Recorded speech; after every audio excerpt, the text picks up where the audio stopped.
you graduated? Evangelista, class of 1977.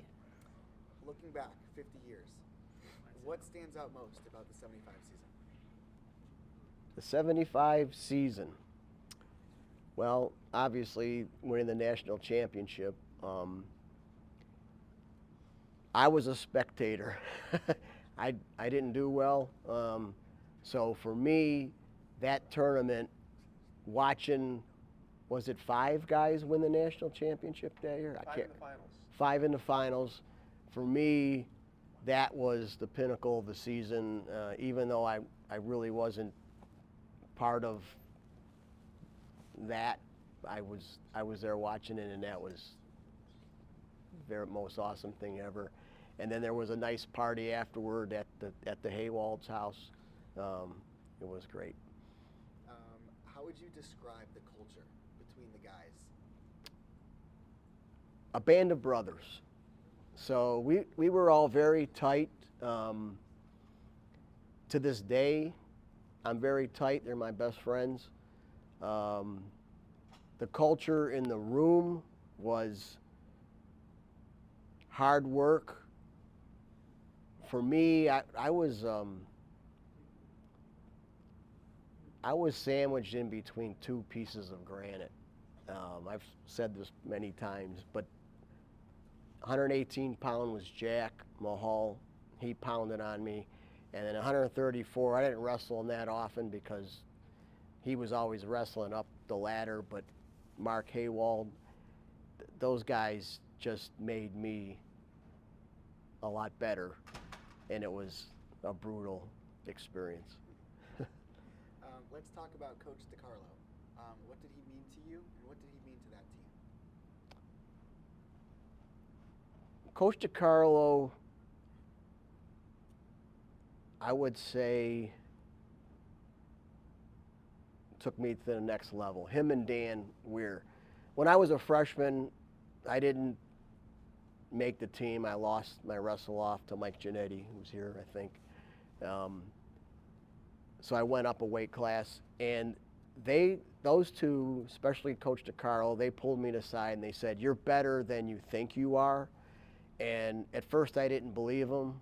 I thought they were, just trying to be nice or whatever. But they kept telling me, "There's more in your tank. You can do it."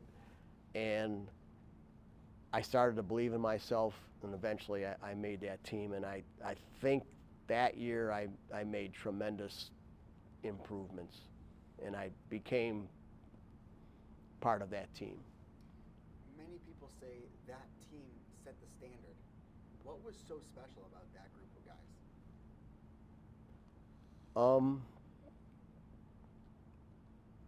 Everybody was for the team. In my situation, and this replicated itself all the way up the line, like I told you, there was Jack below me, but then there was Mike Giannetti, who was almost on par with Jack.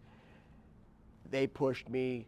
Above me was Mark and all those others. And then the middleweights, they were so stacked over there. They were 3 or 4 deep. And we worked our butts off in that room. We started to believe in ourselves. And by the end, in the middle of the year, I'd say we knew we had something special. And that just kept ratcheting up. What has the John Carroll wrestling legacy and the sport of wrestling itself, what has it taught you that you have brought into your personal and professional life? Without a doubt, wrestling teaches you to either step up or step out. And I learned that at John Carroll, but I learned that also in high school. And I learned that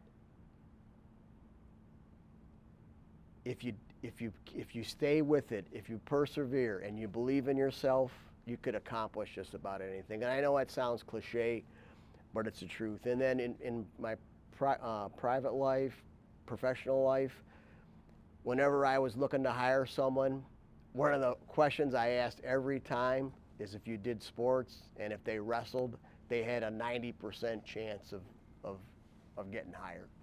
Love that. And it paid off every time. When you walk through the halls today, when you're on the campus today and you see the new wrestling room and you see today's student athletes, what goes through your mind? It's unrecognizable to me compared to what it was in 1973 to 77.